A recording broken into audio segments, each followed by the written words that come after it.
record. Asking me for permission, so you might have to do it. Thanks, just started. The recording begins now. And with that, I'd like to hand it off to Michael Dowling, who is joining us from distant shores. Well, thank you, Megan. Thanks again for all your effort to put this together. I want to welcome everybody from across the U.S. Also want to thank all of you for all of your efforts that you do within your states. And I think this is going to be a great session. We have two wonderful speakers, Lucinda Nord from the Indiana Library Federation and Wendy Woodland from Texas Library Association. So I guess I'm responsible for moving my screen. Sorry about that.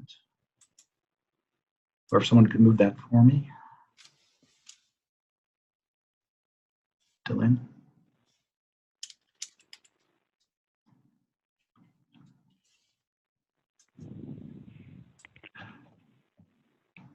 So apologies for the slight hiccup here at the start. I'm still seeing the chapter exchange screen. I'm not sure if everybody else is. If anybody is seeing a different screen, if you could type in for that. Oh, there we go. Thank you again for the assistance.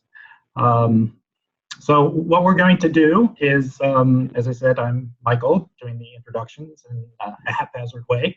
And then, like I said, we will have our two presenters, and then at the end, we will have a facilitated discussion with Megan Cusack, and then at the end, we will have announcements. So without further ado, I'd like to turn this over to Lucinda Nord, the Executive Director of the Indiana Library Federation. Sue, thank you so much. So I'm going to whiz us through a lot of slides. I over-prepare because we're in the middle of our policy process. We're about to go to adoption. So go on ahead and move to the next slide, and I'll just say next slide each time.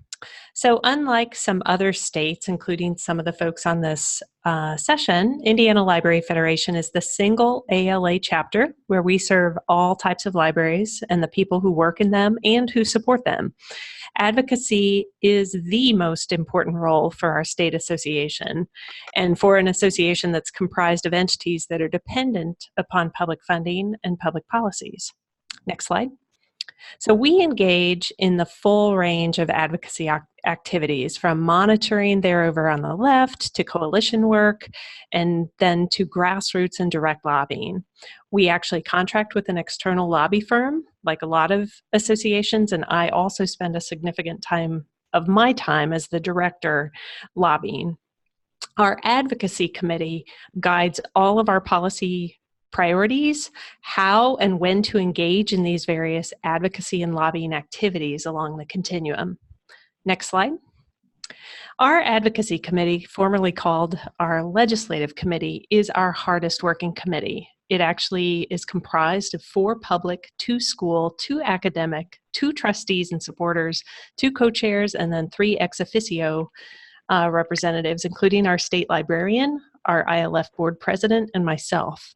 I'm going to share a little bit about the advocacy cycle that you see there, as we describe how we do our policy priority planning. So, for example, right now, we are currently between the feedback and the board approval process because we're hoping to get our policy priorities approved within this month. Next slide. So how do we get here? First, we start with our mission, which really focuses on advancing library services for the benefit of our Indiana residents, and our strategic vision. We work really hard to ensure that all of our programmatic work and our policy work aligns with our mission and our vision. Next slide. This slide shows our public policy priorities that were approved by our board late last year in advance of our legislative session that was just held this past January through April. And so you can see we have about public policy priorities, and you can see how we distinguish between where we invest our resources in terms of what we actively advocate for. And because this was a budget year, we actively advocate for funding in our state budget. And then what we support and what we will be monitoring and positioned for action. For 2020, as we're preparing ahead, which is not a budget session, items in our support area will actually move up to actively advocate, and then our funding items will move to our support section. And then should something else arise, we're always positioned to respond. Next slide. So now let me tell you a little bit about how we develop our priorities. In general, our policy priorities are carried forward from one year to the next. But we're always incorporating feedback through surveys and in-person meetings, not only with our own members, but also with the larger library stakeholder community. And you can see there's like a million little Post-it notes there, and that of all the different input we take. Next slide. So for example, we survey about very specific policies as well as general policy areas. There is so much to do to advance libraries. We know we can't cover it all. So each summer or early fall, we provide a formal written survey out to our members, and this slide gives you an example of how we categorize those policies or ideas we receive from members. For example, about library cards, about ways to expand access, how to increase funding, improve governance, or technology. Next slide. We also hold an interactive in-person where we ask people to talk in small groups to assess policies against certain criteria. So for example, some policies may be really easy to get legislated, but may not really make much of an impact on our long-term goals, and other policies may be very difficult to pass our legislature, but would make a profound impact on advancing libraries for the future. So we weigh each idea and think about a long-term strategy of maybe we should pursue one bill this year in order to advance another bill next year. Next slide. We also review tons of data about population, demographics, because our libraries are funded with property and local income tax to a large degree. We monitor the projections on those. We look at librarianship pipeline issues, library usage and trends, what is happening in other states, and so much more. Good public policy proposals are always rooted in good data, but remember that they're passed on emotion. Next slide. So at these sessions, we also provide training and at our conferences, because we recognize that while each of our members is an expert in their own local academic, school, or public library, most may not know about each other, about how each other's libraries are funded or regulated. So we provide training so our collective organization understands the bigger picture of public policy making about libraries. Next slide. Then, because Indiana's public and school libraries are regulated specifically in our Indiana code or our laws, we focus on our own state house. So legislator relationship building is absolutely critical. As you can see from this slide, we have Republican supermajorities in both chambers with 67 to 33 and in the House and 40 to 10 in the Senate.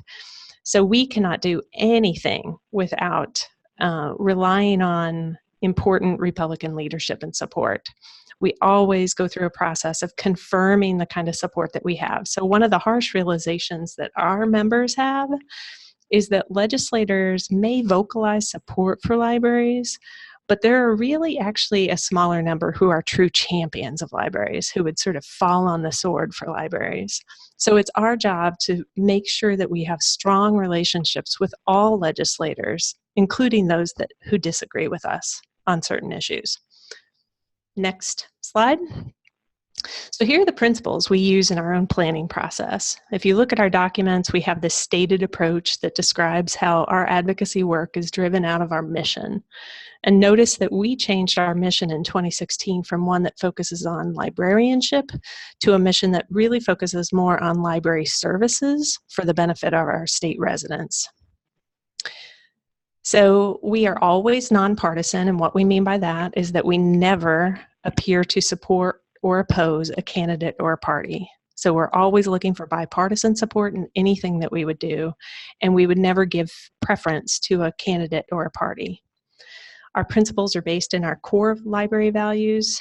But let's face it, we can't do it all. And given the nature of public policy, there are key timing and capacity issues. So our committee also looks at things about alignment, policy discipline, organizational capacity, and risk. So let me talk about those because I think that's really important for people to consider with their policy planning. And that is, to what extent will a particular policy advance or hinder our long-term goals? Do we have enough support and leadership to move this issue forward?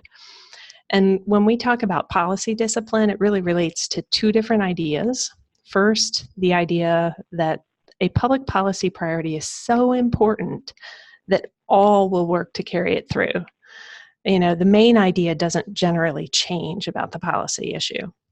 The second idea is that the library community is so united around an issue that even if a librarian disagrees with the specifics of that policy, they're going to support or at least be neutral about the policy if they're asked. Because there's nothing worse than trying to advance an issue and then having legislators hear from people in the same library community that they don't agree with the state association policy. So we talk a lot about policy discipline. And then capacity. There's a ton of stuff we would love to do in our state house, but even with us, with a staffed organization, with a contract lobbyist, we can't do it all. So we really have to think about, do we have enough leadership, staffing, volunteers, legislator support to get a proposal over the finish line? And then finally, we consider the risks. We talk a lot about being both strategic and opportunistic. Because in policy work, timing is everything. So while we're always working toward our long-term goals, sometimes we need to wait for the right opportunity to pursue a specific policy. And this is where having either a lobbyist or folks who know the inner workings of your state house is really helpful. So perhaps supporting a lower level priority is going to help us build supporters who are needed for a heavier lift in the future. And similarly, a vocal position on an issue today is going to jeopardize a future more important issue or future library funding, we need to weigh those risks. And it's not that we don't take risks, it's just that we weigh them more carefully against our mission, short-term and long-term goals. Next slide. So again, we listen to a lot of surveys and in-person feedback. And so for example, we just held virtual online meetings open to all of our members every other week between January and August. First giving advocacy updates and then giving education about specific issues and taking feedback all along the way. Next slide. So we do a formal survey where we summarize that, and we actually ask, for example, members to what extent should we be continuing our 12 priorities into the next session? We categorize these in terms of higher or lower priority based on the feedback and based on the survey responses. So while the lower priorities are still important to our members told us pretty clearly that some priorities should not be pursued at the expense of our higher priorities. And then through their comments, we identified the need to provide more education about certain policy issues so that they can make a more informed assessment about certain issues.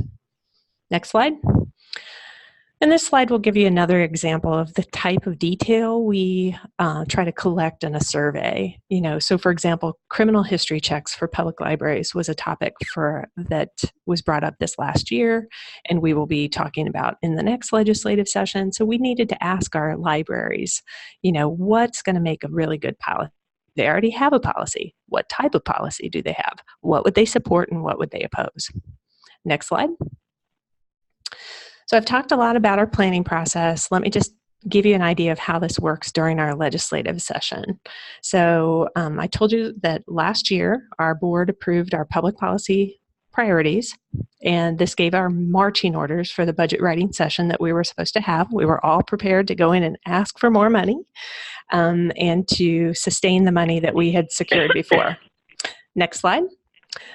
So this was our we had our public policy priorities, but then we had to shift our strategies because sometimes things happen that we don't expect. In our state, we faced a few major intellectual freedom challenges that resulted in potentially harmful legislation and actually gave legs to a legislative proposal that we had defeated. So our proactive agenda turned into a defensive agenda. Next slide. And this shifted our strategy completely. It changed my and our lobbyist meetings with legislators, especially with those who were just elected last year or who were receiving communications from those groups critical of libraries or critical of library databases. So we often spent the first 10 minutes of every meeting sort of dispelling misinformation. And the potential risk to library funding was so serious that we seriously amped up our internal and external communications. So we provide 3 levels of communications during the legislative session. One is our public email newsletter. And you're welcome. There's a sample over there on the left. You're welcome to subscribe to that if you'd like. The second is our internal communications to the library field. And those are through emails and communications on our website and in-person meetings around the state. And then thirdly, our internal member-only communications that are only available to members. And then for each of those different groups, we offered downloadable tools and resources. But the information that we shared depended upon the type of role that they had with us. So we recognized early that legislators and library critics also subscribed to our email lists. Actually, I had a legislator who basically provided me commentary every week about how we described certain hearings. But I am pleased to report that we were able to be successful in renewing the funding in our state budget, and were able to place important guardrails on that potentially harmful legislation. So our results are posted on our website. You can see that January to June results.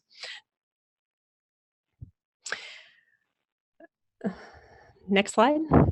And so this slide over on the bottom right, again, we start to think about our results, and we don't just look at did we pass what we intended to pass or prevent what we hope to prevent, but we also think about, did we increase awareness about library issues? Did we strengthen relationships with partners and with others? So we think about how we evaluate advocacy, and there are some really externally provided measures for how to evaluate advocacy. So we think about all of those issues and questions, not just did we get a particular bill across the line. Next slide, which is my final slide. And that is that this just sort of re-summarizes how we work to be both strategic and opportunistic. And some of those questions that our committee is weighing throughout the policy planning process, the assessment process, the evaluation process, and in the advocacy process itself, both in the short term and in the long term. And now I think we're ready to learn from Wendy in the great state of Texas.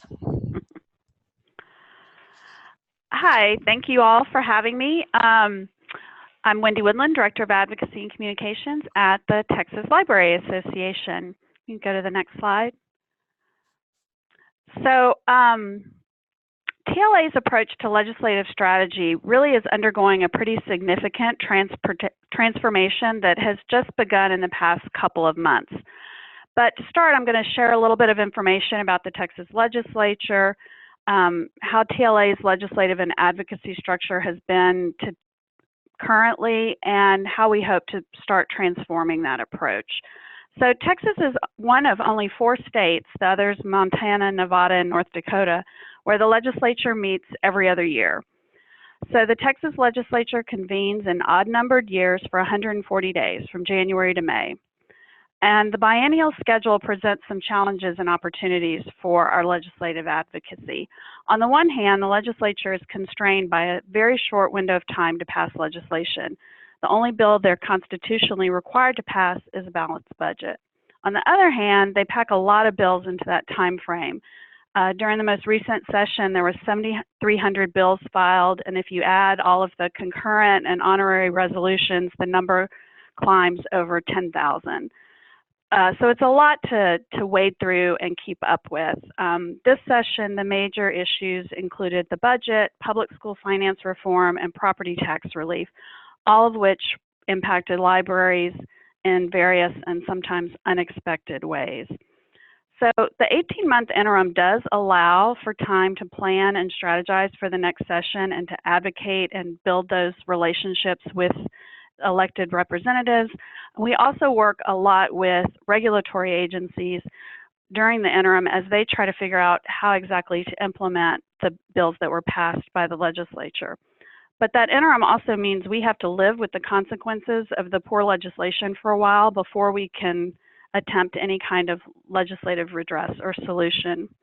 And it also means that we struggle with an out of sight, out of mind mentality as we try to keep members engaged in building those critical relationships during the interim. We really harp on the fact that advocacy doesn't only happen when the legislature is in session. And in fact, the more important work, or as critical work that we do, happens during the interim in building those relationships that are just essential to our success at the Capitol. So from an advocacy perspective, during session, as Lucinda mentioned, we're balancing moving forward our own agenda while being ready to shift focus at a moment's notice. And then during the interim, we're monitoring and working with the regulatory agencies, any interim studies impacting libraries, et cetera. Next slide, please.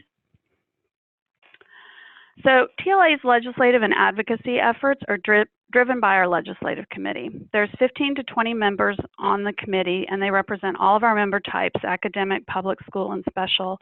They serve 4-year staggered terms, and we usually have co-chairs, and typically they've been a school librarian and a public librarian, as those are our sort of largest member groups and our largest most issues that we deal with legislatively sort of fall under those two worlds. Traditionally, they've met at the annual conference in April and at annual assembly in July, so only twice a year. We also have a contract lobbyist that we contract with year-round, and the Texas State Librarian is also an ex officio member of the Legislative Committee. So the Legislative Committee sets the priorities, which are then approved by our Executive Board and then TLA Council. Next slide, please. We also had a Legislative Steering Committee, which met once a year leading into a session year. This group focused really on state library legislative issues and TLA priorities, strategies to engage TLA members, and strategies to reach out to key legislators and leadership. The membership of that steering committee did include some members from the legislative committee, but it also included other strong advocates like past presidents, past legislative committee chairs, et cetera. Next slide. So during session, staff really works primarily with the legislative committee co-chairs and our lobbyist. That's sort of the daily conversations, the day-to-day work, monitoring, activities, meetings, et cetera. We communicate sort of what's going on and keeping our members in the loop with our established communications channels. We have text line, which is an e-newsletter that really only comes out during the session. Telecast is our members' e-newsletter that comes out, the Texas Library Journal, and of course on our website and via emails. We do a lot of targeted outreach during session via our TLA listservs. We have, over 35 units, and so we're able to really target if there's an issue that affects a particular library type or a particular professional interest. Specifically, we reach out directly to those members to engage them and get them involved in helping us with that issue. We also target our members, obviously, by their legislative districts. If there's a particular member that is doing something that we want to educate them on, we can reach out to their constituents that are TLA members. And again, during the interim, it's a lot of monitoring and identifying areas for advocacy for the next session. Next slide. So talking a little bit about moving from reactive to proactive. As I mentioned at the beginning, TLA is really at the very beginnings of transitioning and transforming how we do our legislative strategy, our planning and outreach, et cetera.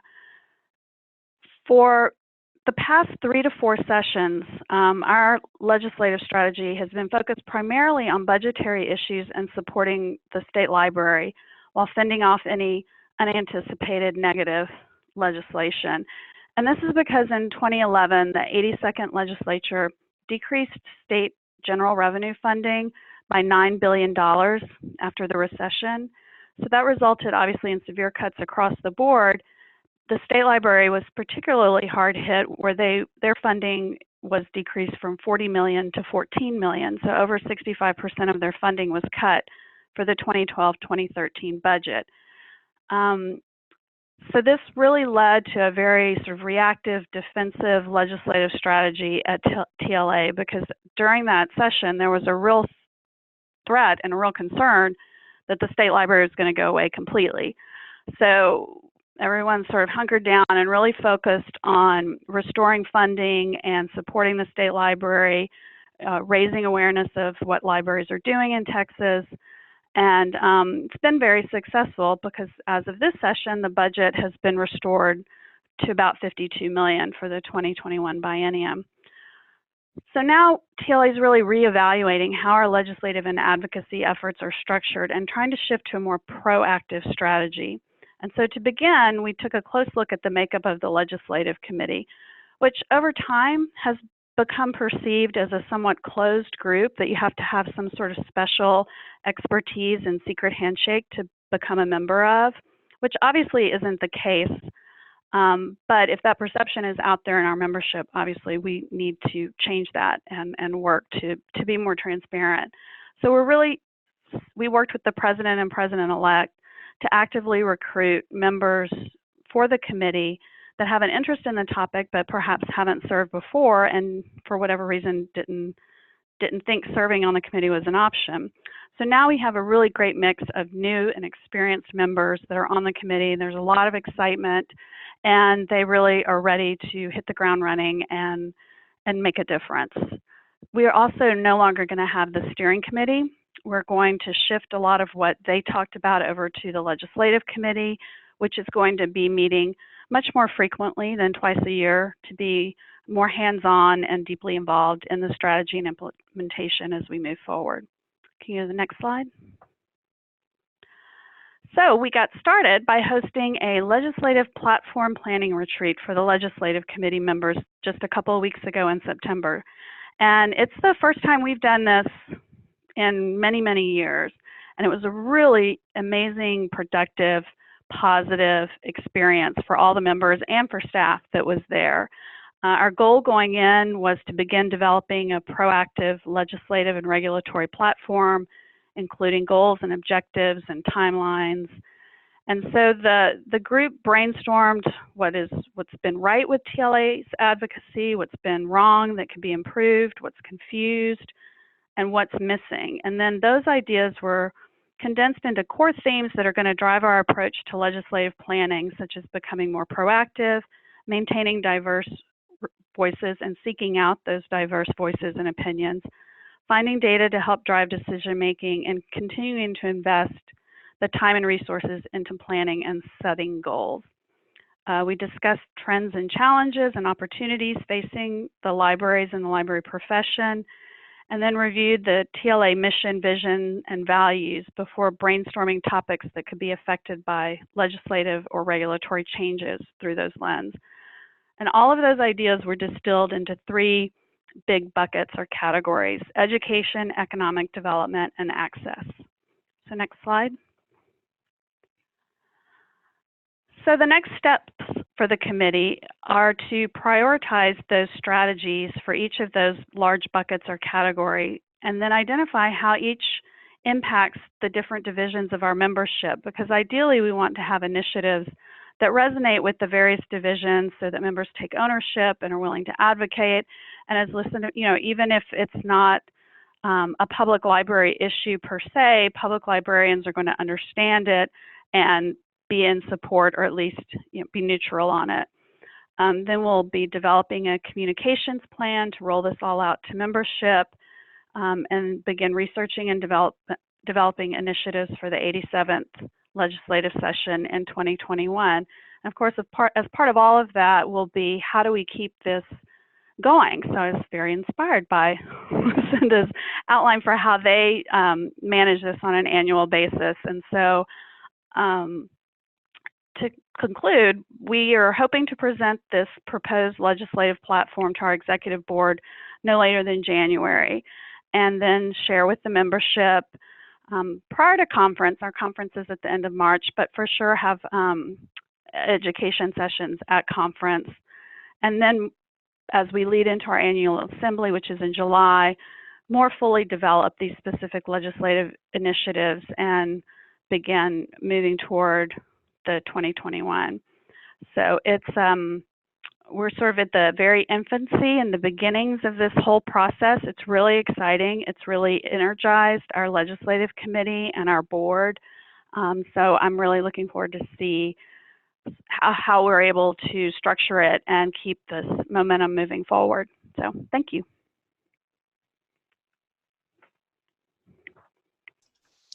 Thanks, Wendy, and thanks, Lucinda. That was a whole lot of information, sort of rapid fire with lots of food for thought. So we appreciate both of you being so generous in your sharing. I would like to first, I'll answer that question. Yes, the presentation will be archived. However, the discussion portion of the presentation will not be archived. So if for that part, I would encourage you to stay right where you are. The